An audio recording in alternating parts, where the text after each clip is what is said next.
खबरों का सारथी। नमस्कार, मैं मुस्कान सिंह और आप देख रहे हैं के न्यूज इंडिया। फिलहाल वक्त हो चुका है बुलेटिन की शुरुआत कर लेते हैं। कोरोना एक नाम सुनते ही 2020 और 21 की यादें ताजा हो जाती हैं। एक बार फिर से पूरी दुनिया के लिए चिंता कारण बन गया है। कोरोना कई देशों में फैल चुका है। हर साल कोरोना का नया वेरिएंट दुनिया को परेशान करता है। इस साल भी अप्रैल में कोरोना संक्रमण का फैलाव शुरू हो गया है। अब तक कोरोना के 3 नए वेरिएंट सामने आ चुके हैं। तीनों ही वेरिएंट को लेकर दुनिया भर में निगरानी चल रही है। नए वेरिएंट के संक्रमण फैलने से प्रभाव और उनकी गंभीरता को लेकर सभी चिंतित हैं। कई देशों में कोरोना को लेकर एडवाइजरी भी जारी कर दी गई है। 2020 में कोरोना संक्रमण का फैलाव शुरू हुआ था, जिसके बाद कोरोना के 3 नए वेरिएंट सामने आए थे। इनमें डेल्टा वेरिएंट सबसे ज्यादा गंभीर था। इससे पूरी दुनिया में कहर बरपा दिया था। कोरोना का डेल्टा वेरिएंट बेहद तेजी से साथ फैलता है और इससे संक्रमित हुए लाखों लोगों ने अपनी जान गंवा दी थी। डेल्टा के बाद कोरोना के नए वेरिएंट हल्के पड़ते गए। कोरोना के लगभग अंत पर ओमिक्रॉन वेरिएंट सामने आया था। ओमिक्रॉन वेरिएंट उस समय सबसे हल्का वेरिएंट था। यह ज्यादा संक्रमण और गंभीर भी नहीं था, जिसके कारण पूरी दुनिया इसके प्रभाव से महज कुछ ही दिनों में मुक्त हो गई थी। अब हर साल कोरोना का कोई ना कोई नया वेरिएंट आ रहा है। इस साल कोरोना के 3 नए वेरिएंट आए हैं। कोरोना के बुरे प्रभावों से उभरते भारत में एक बार फिर कोरोना को लेकर चर्चा तेज हो गई है। इंडिया में कोविड-19 के 2 नए सबसे वेरिएंट NB181 और LF7 की एंट्री से लोगों के मन में डर भी पैदा किया है। लेकिन क्या है वेरिएंट वाकई खतरनाक है? कहीं हम फिर इससे मास्क सैनिटाइजर की जिंदगी की तरह ना हो जाए, लौटना होगा। आइए देखते हैं।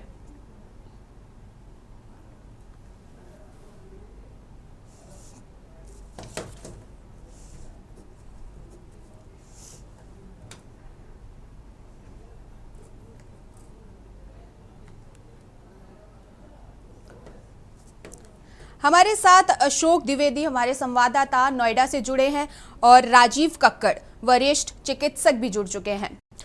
शुरुआत करेंगे अशोक जी से। अशोक जी, इस समय नोएडा में किस तरीके का हालात है, कितने मरीज देखने को मिले हैं? सरदार सरोवर डैम बनने की मैं आपको बता दूं, पहले 3 दिन पहले एक मरीज कोरोना का जो है और वहाँ हर बात एक नैरेटिव दिया जाता था कि जब बाढ़ ऊंचा होगा तो पूरा गुजरात का वो इलाका जो है वो पानी से डूब जाएगा। चिकित्सा अधिकारी या फिर ये हो गए थे, बन के आ जाएगा या कुछ नहीं होगा। आज वो लोग हकीकत देखते हैं, लेकिन जब आप जाएंगे वहाँ 10,000 से ज्यादा जो ये गाँव है और आबादी है आज उस सरदार सरोवर डैम पे डिपेंड करता है। हजारों एकड़ की सिंचाई और खेती बाड़ी पे डिपेंड करती है। तो ये जो एक पॉलिटिकल विल होता है, उस विल को अधिकारी की तरफ से बताया गया है कैसे नदी को कनेक्ट करके नर्मदा के पानी को उन्होंने स्वराज तक पहुंचाया। मरीज जो है रहने वाला है, 43 वर्ष के मरीज है। सिंचाई ही नहीं बल्कि और उसके आसपास जो विकास हुआ है, जो वहाँ के आदिवासी हैं उनके जीवन पर विपरीत प्रभाव पड़ेगा। लेकिन आज वहाँ रोजगार आसपास है या उनके संपर्क में आने वाले लोगों को भी सुरक्षित संपर्क में आने वाले जो लोग हैं उनमें अभी कोरोना के सिम्टम्स नहीं देखे गए। तो टोटल 15 केसेस जो हैं 3 दिन के अंदर नोएडा और ग्रेटर नोएडा में कोरोना के पेशेंट आके गए हैं। जी बिल्कुल। जी अशोक, क्या स्वास्थ्य विभाग ने कोई नई गाइडलाइंस जारी की है अभी? बिल्कुल, मैं आपको बता दूं, स्वास्थ्य विभाग ने एक नंबर जारी किया है जिसपे आप कोरोना से संपर्क कर सकते हैं। और वहीं अगर अभी कल तक देखा जाए तो 10 पेशेंट हैं, जिसमें 7 महिलाएं समेत लगभग 10 पेशेंट है। 7 महिलाएं, 3 जो है पुरुष थे। लेकिन वहीं आज जब वेबसाइट खोली गई, कोरोना की वेबसाइट खोली गई, कोरोना के वेबसाइट पे 15 पेशेंट आके गए, जो टोटल 15 पेशेंट है। और नोएडा के अंदर तो होम आइसोलेट किया गया है। यही जो पेशेंट है इनका जो प्राइवेट लैब से इनका पुष्टि की गई, प्राइवेट लैब से इनकी रिपोर्ट आई है जिससे पुष्टि की गई है। और वहीं सरकारी लैब से करीब 5 लोगों की पुष्टि की गई। टोटल 15 लोग हैं जिनको कोरोना की पुष्टि हुई है। जी बिल्कुल। जी, हमारे साथ कौशलेंद्र भी जुड़ चुके हैं लखनऊ से। कौशलेंद्र, लखनऊ में क्या हाल है फिलहाल कोविड का? क्या कोविड के नए मामले देखने को मिले हैं लखनऊ में?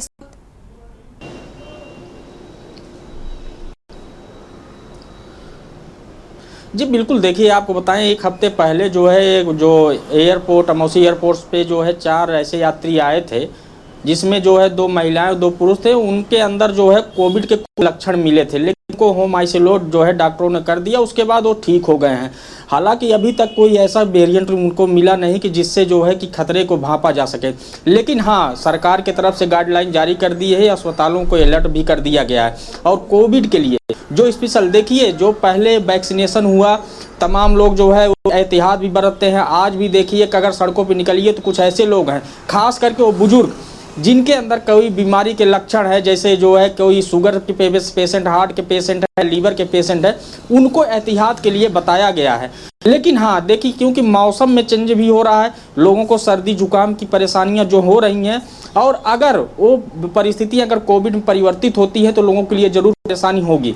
लेकिन जो पेशेंट मिले थे उनको जब होम आइसोलेट कर दिया गया, उनकी जो चेकिंग 24 घंटे में जो रिपोर्ट आई केजीएमयू से, उस रिपोर्ट में बताया गया कि हल्के लक्षण हैं, ये आगे चल के ठीक हो जाएंगे। और पुनः उनको जो ट्रीटमेंट दिया गया डॉक्टरों द्वारा, उसी से वो ठीक हो गए। अभी तक ऐसा कोई वेरिएंट नहीं मिला है कि जिससे बताया जा सके खतरा बड़ा है। लेकिन हाँ, एहतियात के तौर पर जिस तरह से पूरे देश में जो है जो कोरोना को लेकर अलर्ट हुआ है, जो पेशेंट मिल रहे हैं, वो कहीं ना कहीं चिंताजनक है। और उसके लिए जो गाइडलाइन है वो लोगों को फॉलो करनी पड़ेगी।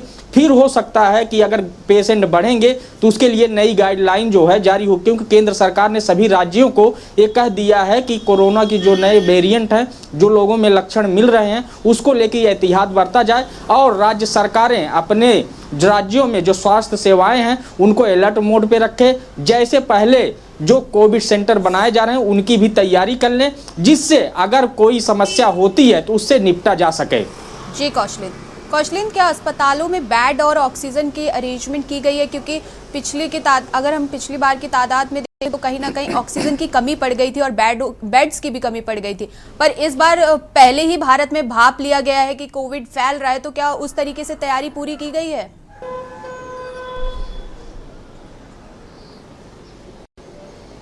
जी बिल्कुल, देखिए आपको बताएं कि जो प्लांट हैं उनको भी अलर्ट कर दिया गया था।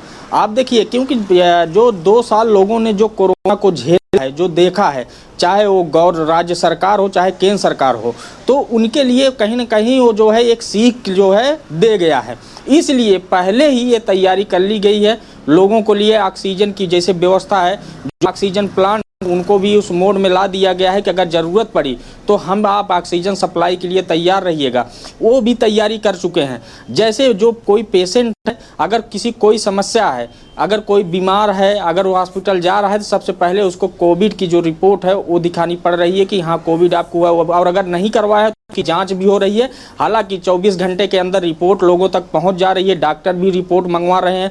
जो लैब है केजीएमयू में वो भी अलर्ट मोड पे है। अगर कोई जो है जांच के लिए कोई सैंपल जा रहा है, उसकी तत्काल जांच कर ली जा रही है कि आखिर क्या इनके अंदर के ऐसे कोई लक्षण पाए जा रहे हैं, उसकी भी रिपोर्ट 24 घंटे के अंदर मिल जा रही है। इसलिए अगर देखा जाए तभी तो अलर्ट मोड पे हैं। हालांकि अगर केस बढ़ेंगे, सरकार कितना सजग है ये आने वाले वक्त में पता चलेगा। बहरहाल अभी तक जो है राजधानी लखनऊ में हम बात करें, जैसे कुछ जिलों में जो शिकायतें आ रही हैं, जो देखिए सबसे बड़ी समस्या है कि जो यात्री विमान है, सबसे ज़्यादा एयरपोर्टों पे ये समस्याएं फैल रही हैं। इसलिए एयरपोर्ट के जो है जो डॉक्टरों की टीम है वो निगरानी कर रही है। लोगों को जो है जो एड्रेस हैं उनको भी सब कुछ देखा जा रहा है कि अगर इनको कोई परेशानी हो कम से कम उनको ट्रैक किया जा सके।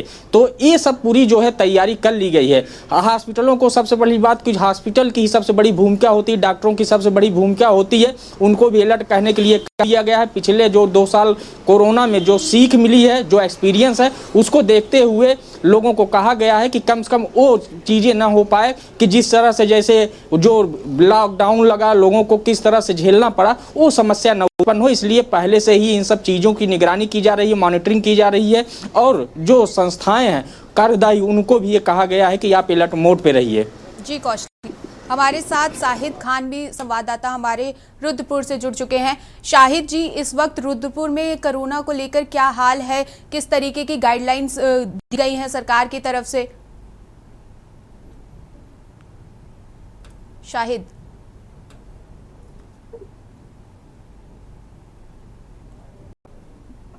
शाहिद अनम्यूट कर लीजिए।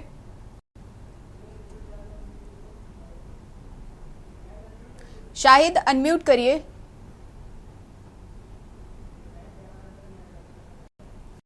रुक कर लेते हैं हम लोग राजीव कक्कड़ जी का, वरिष्ठ चिकित्सक हैं जो। सर मैं आपसे पहले यही पूछना चाहूंगी, जो नया वेरिएंट आया है उसके लक्षण क्या हैं, लोगों को कैसे पता चले कि कोरोना के क्या लक्षण हैं? देखिए, ये एक रेस्पिरेटरी आरएनए वायरस है जो ओमिक्रॉन का वेरिएंट है। 3 वेरिएंट्स हैं, JN.1, NB1.8, LF.7। लेकिन सबके जो लक्षण हैं वो ऑलमोस्ट सेम है। इसमें थोड़ा सा इसका जो ऊपर का खोल होता है, स्पाइक प्रोटीन है, उसमें एक में थोड़ा सा वेरिएशन हुआ है। इसकी जो कैरेक्टरिस्टिक है कि इसकी इम्यून सिस्टम को इन्फिल्ट्रेट करने के लिए, यानी कि जो आपकी प्रतिरोधक क्षमता है उसको बाईपास करके और बॉडी में इन्फेक्ट करने की क्षमता 5 गुना पहले के ओमिक्रॉन से ज्यादा है। लेकिन इन्फेक्टिविटी यानी उनकी सीरियसनेस उतनी ज्यादा नहीं है। WHO ने भी जो गाइडलाइन दी है वो एरिया ऑफ इंटरेस्ट कहा है, एरिया ऑफ कंसर्न नहीं कहा। यानी कि हमें उनको ऑब्जर्व करना है, वरी करने की जरूरत नहीं है, लेकिन क्लोजली वॉच करना है। जहां तक इसके इन्फेक्शन की जो लक्षण की बात है, वो सारे वही लक्षण है जबकि एक नॉर्मल फ्लू में होते हैं। खांसी आना, जुकाम होना, बदन में तीव्र दर्द होना और बुखार का आना, अक्सर हेडेक होना, स्पेशली सर के पीछे की तरफ हेडेक होना। कभी कभी कुछ वेरिएशन होता है, जैसे पेट में लूज मोशन होना, पेट में दर्द होना। और स्पेशली वो लोग जिनको इम्यूनो डेफिशिएंट है, यानी कि जिनकी प्रतिरोधक क्षमता कम है, जिनको कोमॉर्बिड कंडीशन, जो डायबिटिक है, ब्लड प्रेशर है, हार्ट के पेशेंट्स हैं, जिनको किडनी या रीनल ट्रांसप्लांट हो चुका है, या उनको कैंसर है और कैंसर की दवाइयां चल रही हैं, उनको इस तरह के इन्फेक्शन होने के ज्यादा चांसेस होते हैं। बुजुर्ग हैं, महिलाएं, प्रेग्नेंट हैं या छोटे बच्चे होते हैं जिनकी इम्यूनिटी या प्रतिरोधक क्षमता कम होती है, उनको इस तरह के इन्फेक्शन होने के ज्यादा चांसेस होते हैं। उसके अलावा वो जो हॉस्पिटल वर्कर्स होते हैं जो डायरेक्टली एक्सपोज हो रहे होते हैं, जिनको कुछ एडिक्शन होता है, अल्कोहल या स्मोकर होते हैं, या उनकी लाइफस्टाइल बहुत अजीब सी होती है, स्लीप पैटर्न खराब होता है, उसमें इन्फेक्शन के ज्यादा चांसेस हो जाते हैं। जी, शाहिद का रुख कर लेंगे। शाहिद, क्या आपको आवाज आ रही है? जी मैम, आ रही है। जी शाहिद, इस वक्त रुद्रपुर में क्या हाल है? कोरोना के कितने मरीज देखने को मिले? अस्पताल की तरफ से क्या तैयारी की गई है? जी बिल्कुल बताना चाहूंगा, देश में जिस तरीके से लगातार कोरोना वायरस दोबारा से फैल रहा है, उसी को लेकर जो है उत्तर स्वास्थ्य विभाग पूरी तरीके से अलर्ट मोड पे है। यहाँ पे जो CMO है उनके द्वारा जो है ICU वार्ड, 81 ICU वार्ड बना दिए गए हैं, और जो लोग हैं उनसे लगातार अपील की जा रही है, किसी को भी हल्का सा बुखार या कोई भी हो तो तुरंत जिला अस्पताल आए और चेक किया जाए। जगह जगह स्वास्थ्य विभाग के द्वारा कैंप भी लगाए जा रहे हैं। और जिस तरीके से अभी उत्तराखंड में भी 2 जगह कोरोना के सब लोग मिले थे, उसको लेकर उधमसिंह नगर का स्वास्थ्य विभाग पूरी तरीके से अलर्ट मोड पे है। जी, क्या मास्क पहनने और सोशल डिस्टेंसिंग का पालन किया जा रहा है इस वक्त वहाँ, क्योंकि वहाँ पे नए मामले देखने को मिले हैं कोरोना के?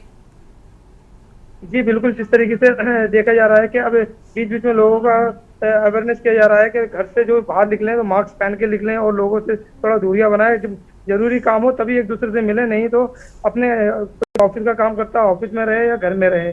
जब काम ज्यादा अर्जेंट हो तभी बाहर निकले। और हल्का सा भी बुखार हो या जो महिलाएं प्रेग्नेंट होती हैं उनको अगर कोई सी भी दिक्कत है तो तुरंत जिला अस्पताल आए और स्वास्थ्य विभाग में अपना चेकअप कराया जाए। स्वास्थ्य विभाग की तरफ से लगातार अलर्ट किया जा रहा है लोग। जी, रुक कर लेंगे फिर से राजीव कक्कड़ जी का। सर, क्या ये वेरिएंट पहले के मुकाबले ज़्यादा अधिक संक्रमण है, या क्योंकि पहले इतनी तबाही हुई है, क्या उससे हम लोग कैसे बच सकते हैं?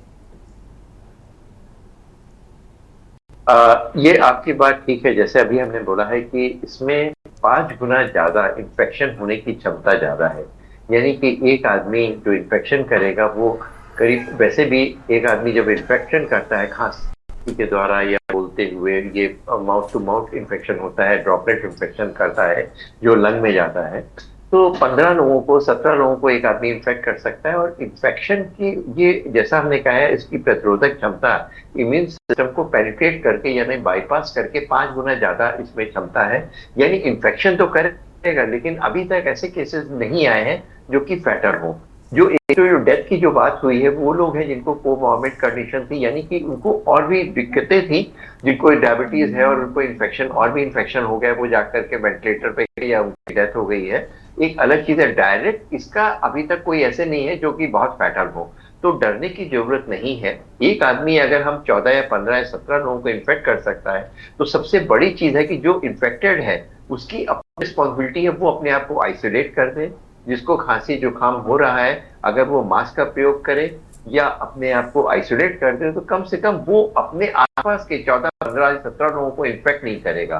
तो हम सब लोग मास्क लगाएं, उससे बहुत बेहतर है कि जो इन्फेक्टेड आदमी है वो अपने आप को आइसोलेट करके मास्क लगा के, तो ये एक सोशल वो होगा कि औरों को इन्फेक्ट नहीं कर पाएगा। बचा दूसरी बात, जो कि पिछले हम लोगों ने इन्फेक्शन में देखा था, जो प्रॉब्लम हो रही थी कोविड में, जिसकी वजह से ऑक्सीजन की बहुत जरूरत हो रही थी, उसका मुख्य कारण कि उसमें 3 चेंजेस होते हैं। एक तो इसमें टिपिकल या इंटरस्टिशियल निमोनिया होता था। इंटरस्टिशियम यानी लंग का वो भाग जहाँ पे ऑक्सीजन जाकर डिफ्यूज होकर ब्लड में जा रही थी, वहां का निमोनिया हो रहा था।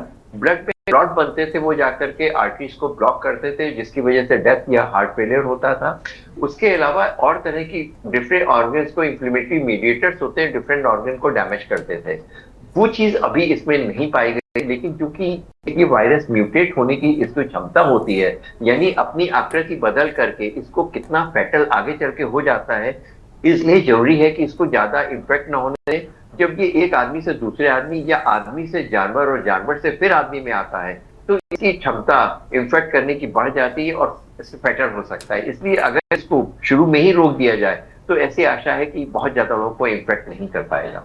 जी सर, क्या बच्चों और बुजुर्गों के लिए कोई विशेष सावधानियां बरतने की ज़रूरत है? क्योंकि कहीं ना कहीं बुजुर्गों का थोड़ा सा इम्यून सिस्टम कहीं ना कहीं कम हो जाता है उस एज तक आके, तो क्या उनके लिए कोई घरेलू उपाय होंगे जिससे बचा जा सके संक्रमण से? जी बिल्कुल, आपने सही कहा। बच्चों की इम्यूनिटी कम होती है, बच्चों की प्रतिरोधक क्षमता कम होती है। इनका जो श्वास का जो तंत्र होता है, जो रेस्पिरेटरी सिस्टम होता है, उसमें सांस की नली नैरो होती है, उसमें जो लोकल इम्यूनिटी होती है वो कम होती है। और जिसमें इन्फ्लेमेशन जो सूजन होती है बिकॉज ऑफ एनी वायरस, जो कि रेस्पिरेटरी वायरस है, उसकी वजह से सूजन की वजह से फौरन वो कॉन्स्ट्रिक्ट कर जाते हैं और एकदम से उनको सांस की दिक्कत हो जाती है। बुजुर्गों में भी ये क्षमता कम होती है, लोकल इम्यूनिटी कम होती है और ओवरऑल बॉडी की जो प्रतिरोधक क्षमता होती है वो भी कम होती है। उसके अलावा 50-60 साल के बाद में, 60 साल प्लस होने के बाद में कुछ चीजें उनमें ज्यादा कॉमन होती है। ब्लड प्रेशर होना, ब्लड शुगर हो जाना या और भी बीमारियां होना। उनकी डाइट कम हो जाती है, उनको रात को नींद नहीं आती है, जो कि प्रतिरोधक क्षमता के लिए जो 3-4 जो स्तंभ हैं, आपकी डाइट, आपका एक्सरसाइज और आपकी नींद, अगर उसमें कोई भी चीज कंप्रोमाइज होती है या आपकी लाइफस्टाइल खराब होती है, आपको जरा एडिक्शन है, तो उन लोगों में इस तरह के इन्फेक्शन होने के ज्यादा चांसेस होते हैं। जहां तक आपने बताया घरेलू उपचार के लिए, वो सबसे महत्वपूर्ण चीज है। अगर घर के किसी मेंबर को या आपके संपर्क में आने वाले किसी मेंबर को जरा सा भी कफ कोल्ड हो गया है, तो बेहतर तो यह है बुजुर्ग के कमरे में ना जाए, उस पर बहुत पास होकर के खांसे नहीं, बच्चों को अपने से दूर रखें, उसके मुंह से मुंह मिला के ना खाएं। अगर मदर को है और अवॉइड नहीं कर रहे हैं, तो बच्चों को फीड कराते समय या उनके पास जाते समय कम से कम उनके अपने मुंह पे ऊपर कपड़ा रख लें। खांसे तो सर को दूसरी तरफ करके खांसे। फीडिंग यानी बच्चों को दूध पिलाना, ब्रेस्ट फीडिंग एब्सोल्युटली सेफ है। ये नहीं है कि अगर मदर को फीवर आ रहा है तो उसकी फीडिंग बंद कर दे, क्योंकि जो ब्रेस्ट मिल्क होता है उसमें अपनी स्वतः अपनी एंटीबॉडीज होती हैं। इसलिए ब्रेस्ट फीडिंग को कतई बंद ना करें, अपने बच्चे को अपने पास रखें और उसको जनरल इम्यूनिटी डेवलप होने दें। तो इसके थोड़ी सी प्रिकॉशन रख लें, ये बहुत जरूरी होता है। स्पेशली वो वर्कर जो कि हॉस्पिटल वर्कर हैं या जो लोग जो कि बहुत ज्यादा लोगों के संपर्क में आ रहे हैं, वो अगर घर पे आ रहे हैं, अपने जूते बाहर निकालें, अपने कपड़ों को अलग से बाहर से उतार करके उनको अलग से फोल्ड करके रोज उनको वॉश करके अलग से वॉश करें। सर को, अगर आप हॉस्पिटल वर्कर हैं या हॉस्पिटल में जा रहे हैं, तो रोज लौट कर आने के बाद सर में शैम्पू करें और नहा करके सोने जाएं। यानी कि बात लेकर के सोने जाए, ऐसे नहीं कि सीधे अपने हॉस्पिटल के आपके सर के बाल ले करके या वही कपड़े जा करके आप बेडरूम में हैं, जो आपका पार्टनर है या जो और मेंबर्स हैं उनको आप इन्फेक्ट करें। थोड़ी सी प्रिकॉशन लें तो हो सकता है चीजें हम लोग उसको बचा पाएंगे। जी सर, क्या अस्पताल में इस वक्त नए कोविड जो JN वेरिएंट है और उसके मामले में वृद्धि देखी जा सकती है, देखी जा रही है क्या? देखिए, बहुत ज्यादा तो ये है कम्युनिटी में, यानी कि जो हम लोग के आसपास है, कफ कोल्ड तो बढ़ा हुआ है, लेकिन अस्पताल में वो आएंगे जिनको कि बहुत ज्यादा सांस की दिक्कत हो रही है, बहुत ज्यादा ऐसी कंडीशन है, तो डायरेक्ट उनका अभी तक ऐसा एडमिशन नहीं हुआ है, इसलिए कह रहे हैं कि बहुत डरने की बात नहीं है। हाँ, जो डायबिटिक पेशेंट हैं या जिनको पहले से कोई निमोनिया या कोई दिक्कत है, सांस के पेशेंट हैं, post viral hyper reactive Airways होती हैं, वायरल इन्फेक्शन के बाद में अक्सर जो सांस के पेशेंट होते हैं, जिनको दमा होता है, जिनको सीओपीडी होता है या जिनको स्मोकर होता है, उनका इंसिडेंस इस समय थोड़ा सा बढ़ा हुआ है। लेकिन अगर बहुत ज्यादा दिक्कत नहीं होगी तो अननेसेसरी टेस्ट ना करा करके हम पैनिक करने की जरूरत नहीं है। जी, रुक कर लेंगे अशोक का। अशोक, जैसे कि आपने बताया कि 10 मामले नए मिले हैं नोएडा में, तो स्थानीय लोगों की क्या तैयारी है? क्योंकि लोगों में पहले ही डर का माहौल बन जाता है कहीं ना कहीं, तो लोग अपने आप से तैयारी करने लग जाते हैं। स्थानीय लोगों ने कोई तैयारी करने आपको देखने को मिली? स्थानीय लोगों की तरफ से कोई तैयारी? बिल्कुल मुस्कान, मैं जैसे पहले आपको बता चुका हूँ कि जो कोरोना के पेशेंट हैं उनके संपर्क में आने वाले के अभी कोई भी लक्षण नहीं मिले हैं कोरोना। तो अधिकारी के द्वारा दी गई गाइडलाइंस के अनुसार जैसे अभी डॉक्टर साहब बता रहे थे, मैं अभी सुन रहा था कि जो पेशेंट हैं उनके कमरे में ना जाएं, और अगर पेशेंट नॉर्मल आदमी के कमरे में जाता है या उनके संपर्क में आता है तो थोड़ा उनसे दूरी बना के रखें, अपना एहतियात बनाए, मास्क लगाए, वहीं खांसते या छींकते वक्त मुंह पे कपड़ा रखें, और बहुत सारी चीजें हैं जो गाइडलाइन यहाँ के निगरानी अधिकारी द्वारा दी गई है। लेकिन अगर मैं आपकी बात करें स्थानीय लोगों की, तो स्थानीय लोगों में अभी देखा जाए तो कोई जो स्थानीय लोग हैं जिनके यहाँ पे कोरोना के पेशेंट नहीं है, उनकी तरफ से कोई तैयारी नहीं है। फिलहाल के लिए गाइडलाइन जारी की गई है। गाइडलाइन फॉलो करने के लिए जो जिला प्रशासन है उनकी तरफ से कहा जा रहा है कि आप लोग गाइडलाइन फॉलो करें, क्योंकि जिस तरह से 3 दिन के अंदर 3 दिन पहले एक केस आया था, उसके बाद कल शाम तक की जो रिपोर्ट है तब तक 10 पेशेंट हो गए थे। लेकिन वहीं आज जब कोरोना पोर्टल पे देखा गया तो उसमें लगभग 15 केसेस जो हैं जो यहाँ पॉजिटिव पाए हैं, जिनको होम आइसोलेट किया गया है और उनको रखा गया है। तो कहीं ना कहीं देखा जाए तो एहतियात बरतने के लिए यहाँ के जो निगरानी अधिकारी हैं, जिनको हॉस्पिटल में अलग से निगरानी अधिकारी नियुक्त किया गया है, वो कोरोना की बीमारियों को ही निगरानी करते हैं, उनके द्वारा गाइडलाइन जारी की जा रही है। जो जिला हॉस्पिटल है, जिला हॉस्पिटल के द्वारा सारे नियम को फॉलो करने को कहा जा रहा है। लेकिन अगर देखा जाए तो स्थानीय लोगों में जो है अभी कोई ऐसी बात नहीं है कि जो यहाँ के लोग गाइडलाइन फॉलो करें। और मैं आपको बता दूं, अभी नॉर्मल जैसे हमारी रोज की दिनचर्या होती है वैसे हर लोग यहाँ निकल रहे हैं, हर लोग एक दूसरे से मिल रहे हैं। लेकिन कहीं ना कहीं देखा जाए जो निगरानी द्वारा गाइडलाइन बताई जा रही है उनको फॉलो करना चाहिए, नहीं तो आने वाले टाइम में जिस हिसाब से आज 3 दिन के अंदर 15 केसेस हुए, 1 से 15 हो गए, उस हिसाब से फिर चिंता का विषय हो सकता है। मुस्कान जी अशोक, रुक कर लेंगे हम लोग राजीव जी का। राजीव सर, आपसे ये पूछना चाहूँगी कि हम लोग इस नए वेरिएंट से किस तरीके से बचें, किस तरीके से संक्रमण से बचें, क्योंकि अभी भी कहीं ना कहीं हम रोज़मर्रा के काम में रोज़ जा रहे हैं, आ रहे हैं, बच्चे भी बाहर निकल रहे हैं, बुजुर्ग भी टहलने निकलते हैं, तो कहीं ना कहीं संक्रमण का खतरा बढ़ा हुआ है। तो कैसे हम बच सकते हैं इन चीज़ों से? देखिए, कोई भी इन्फेक्शन होता है वो 2 चीजों पे डिपेंड करता है। जो एक्सपोजर है, यानी कि जो वायरस या बैक्टीरिया है वो कितना प्रकोप है, कितना कंसंट्रेशन और कितनी देर तक हम उससे एक्सपोज होते हैं। दूसरी आपकी इम्यूनिटी, आपके हाथ में क्या है। इन्फेक्शन तो एटमॉस्फेयर में है, उसको आपके हाथ में नहीं है। अगर वो भीड़ भाड़ वाले जगह पर है या आपको लग रहा है वहां बहुत ज्यादा इन्फेक्शन लोग हैं, लोगों को कफ कोल्ड बहुत ज्यादा है, तो वहां ज्यादा समय के लिए ना रुके और अपना मास्क का उपयोग करें, जो कि कोविड प्रोटोकॉल है उसका इस्तेमाल करें। जो बहुत महत्वपूर्ण चीज है जो आपके हाथ में है वो आपकी इम्यूनिटी। आपको अपनी इम्यूनिटी को अच्छी तरह बेहतर रखना कि आप एक्सपोज तो हो लेकिन आपके अंदर इन्फेक्शन ना जाए। अगर इन्फेक्शन जाए तो उसकी तीव्रता ज्यादा ना हो। ये क्या जरूरी है, आपकी डाइट पे बहुत जरूरी है कि आप फ्रेश फ्रूट्स, फ्रेश खाने का इस्तेमाल करें, जंक फूड का इस्तेमाल ना करें। जंक फूड केवल पिज्जा और बर्गर या वो चीजें जिनको हम ज्यादातर जंक फूड कहते हैं, उसके अलावा जो इंडियन जंक फूड है, समोसा है, नमकीन है, इमरती है जिसमें शुगर कंटेंट बहुत ज्यादा है, वो भी हमारे सारे जंक फूड में आते हैं। जो कचौड़ी है उसको बार बार तल के हम लोग देते हैं, जिसमें न्यूट्रिएंट वैल्यू तो नहीं है लेकिन खाने के बाद में अंदर बॉडी के अंदर इन्फ्लेमेशन यानी सूजन पैदा करने वाले तत्व मौजूद होते हैं। इन डाइट को हम लोग इन्फ्लेमेटरी डाइट कहते हैं, यानी कि वो जंक फूड होते हैं। उनका इस्तेमाल कम से कम करें या ना करें। धूम्रपान, जो कि स्मोक है, वो केवल आपकी लोकल इम्यूनिटी, जो सांस के तंत्र की इम्यूनिटी है, ना ही केवल उसको खराब करता है, उसमें कार्सिनोजेन है। आजकल नो टोबैको वीक चल रहा है, जिसमें हम लोग अवेयर कर रहे हैं कि टोबैको का इस्तेमाल ना करें, क्योंकि इंडिया में जितने वैरायटी ऑफ टोबैको, इंडिया में डिफरेंट पे खैनी हो, स्मोक हो, बीड़ी हो, हुक्का हो, इतनी वैरायटी शायद दुनिया में और कहीं नहीं होती। तो टोबैको का इस्तेमाल, एक्सेसिव अल्कोहल का इस्तेमाल, डाइट का थोड़ा सा सेवन और एक प्रॉपर एक्सरसाइज, दूसरा स्तंभ जो है वो इम्यूनिटी के लिए प्रॉपर एक्सरसाइज। 1 घंटा अपनी बॉडी को जरूर दें, 24 घंटे में 1 घंटा, जो आपके लिए एक्सरसाइज के लिए बहुत महत्वपूर्ण है। खुले में एक्सरसाइज करें, योगा करें, आप जिम जाएं, कुछ भी करें, लेकिन कम से कम 1 घंटा अपने आप एक्सरसाइज करें।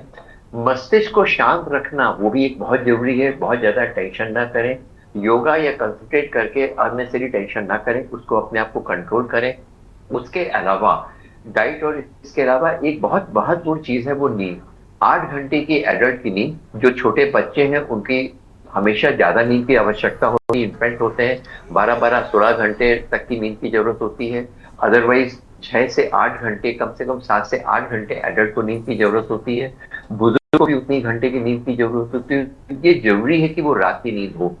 ऐसा नहीं कि 6 घंटे हमने 4 घंटे रात को घर करा और 2 घंटे हमने दिन में करा। कोई ये बैंक का अकाउंट नहीं है कि उसको हम जोड़ सकें। अक्सर हम लोगों ने देखा होगा कि जब वीक एंड में जाकर के हम लोग अपनी नींद पूरी करते हैं, वो भी गलत है।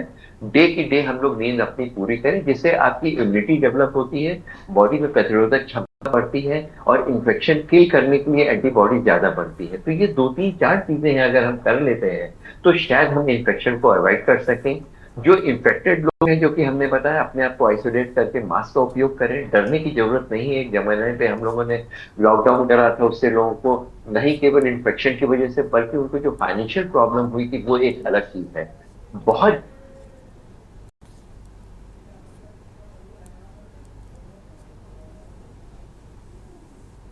अगर हम लोग फॉलो करें तो इससे इसका बहुत फर्क पड़ता है। तो थोड़ी सी प्रिकॉशन, अपने आप को सेफ रखें, अपने आसपास घर वालों को सेफ रखें और हेल्दी बने रहें। जी, आप सबका बहुत बहुत धन्यवाद हमारे साथ जुड़ने के लिए। आपको बुलेटिन में फिलहाल इतना ही। देखते रहिए के न्यूज़ इंडिया।